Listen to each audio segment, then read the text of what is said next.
I Danmark har vi ingen råstoffer. Vi lever af vores idéer, og dem beskytter vi billigere og nemmere med et enhedspatent i Europa. Danske virksomheder kan spare millioner af kroner, hvis vi stemmer ja. Vi bliver alligevel nødt til at stemme nej.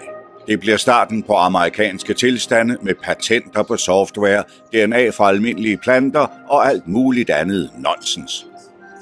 Hvad med dig? Hvad er din holdning? Hvad er min holdning? Hvad er det nu lige et patent er? Med et patent får man eneret til sin opfindelse i 20 år. Man kan få patent på løsninger, der ikke er set før, og som kan udnyttes industrielt. For eksempel et nyt produkt, der kan sælges. Hvordan fungerer det i det hele taget? I dag kan man søge national patentbeskyttelse i et land ad gangen. Hvis man vil beskytte sit patent i hele Europa, koster det i dag minimum 250 000. Hertil kommer de mange udgifter, som små og danske virksomheder har, når de skal føre retssager i andre europæiske lande imod virksomheder, der kopierer deres opfindelse.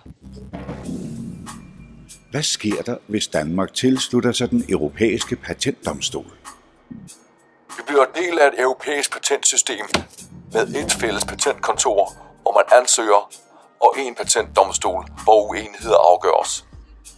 Det bliver nemmere og billigere for danske virksomheder at få patent på deres opfindelse og beskytte den mod kopiering i hele Europa.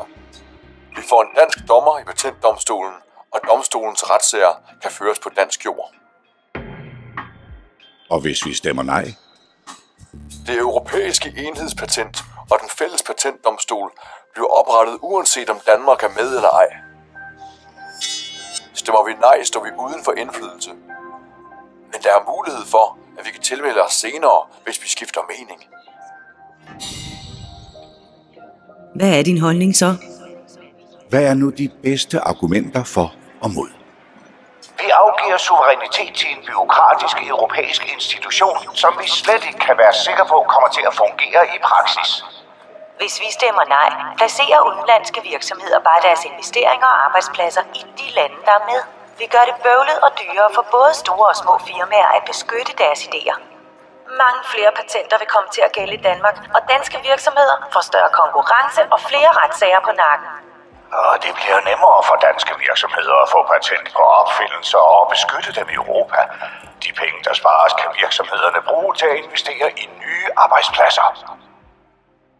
Min holdning? Jeg arbejder på den, men jeg vil helt sikkert stemme den 25. maj.